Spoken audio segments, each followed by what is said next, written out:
Hello there, they call me Mystery. Welcome back.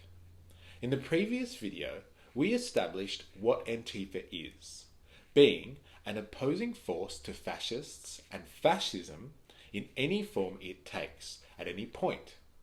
The ultimate objective is to stop fascism from taking root and gaining traction. But what does that opposition entail? Let's find out. My name is Mystery.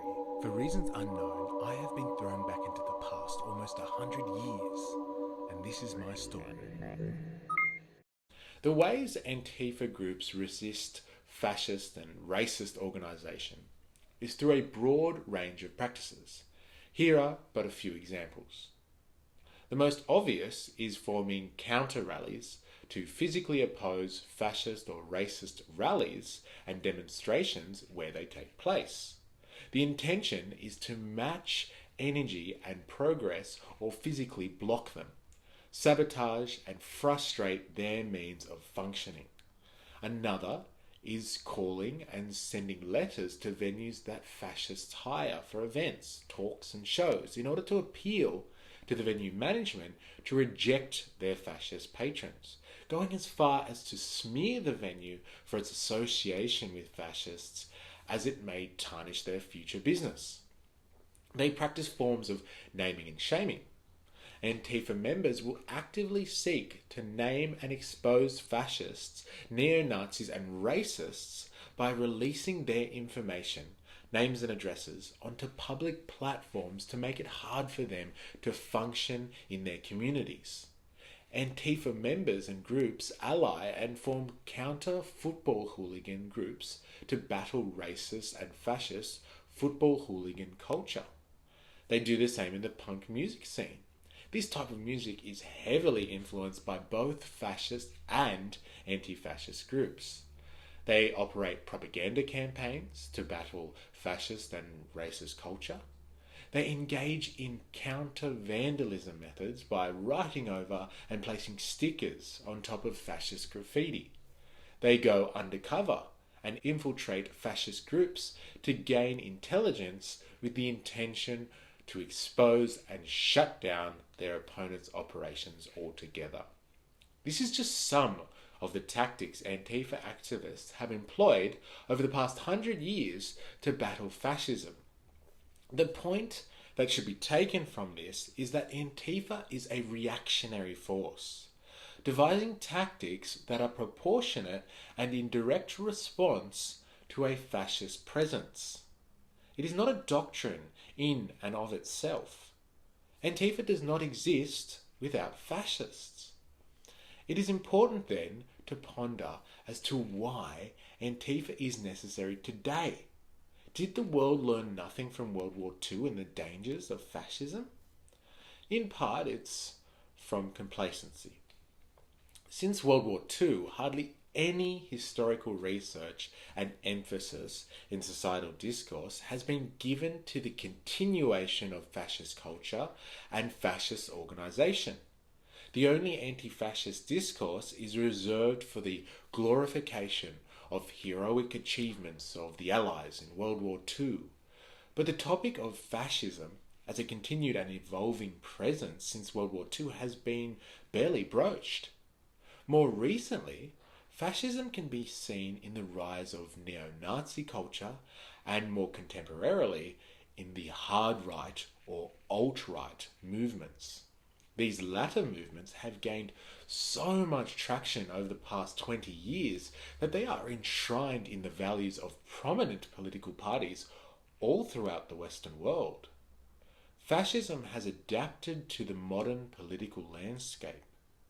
This rise to prominence is achievable due to a more subtle and tactical application of fascist ideals in modern politics. The alt-right, meaning alternative right, gets its name from the idea of alternative facts, meaning previously socially unacceptable language and attitudes, like being openly racist or using xenophobic speech, are not wrong, but simply alternative social or political viewpoints. They are merely harmless opinions that should be permitted in a free society.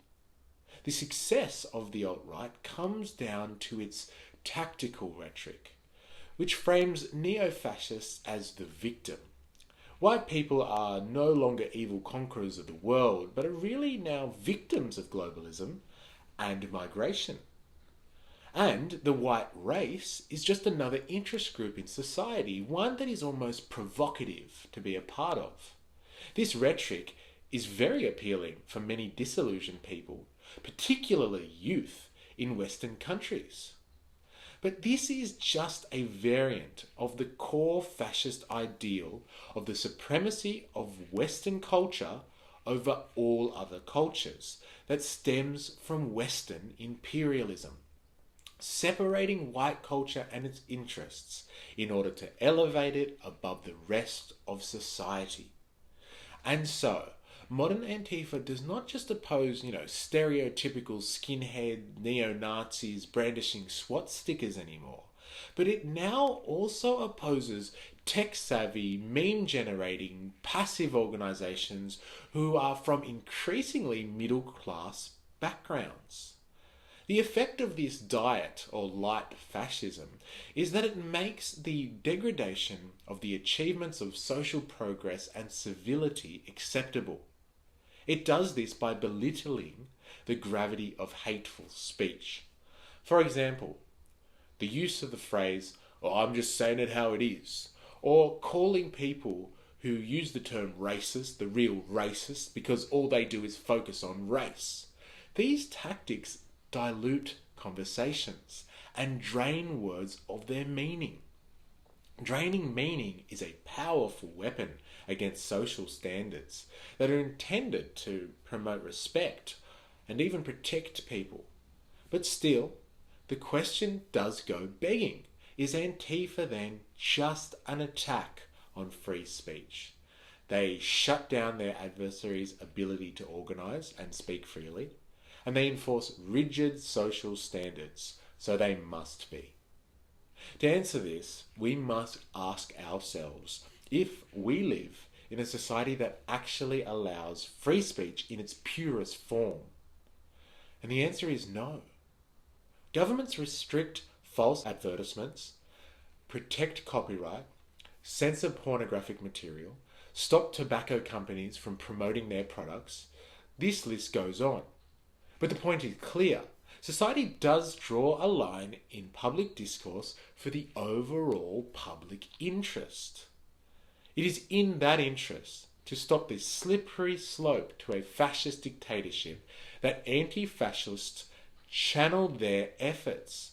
They would say that history has already shown that allowing fascists to freely platform and express themselves can spiral out of control, and it's not worth the risk. Antifa seem to accept their public perception today is not great and acknowledge that social movements don't have to be popular.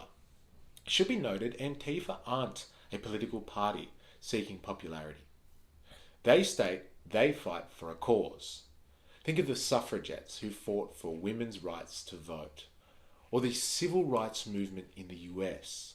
Both of these movements were attacked openly in the media and suffered heavy public condemnation.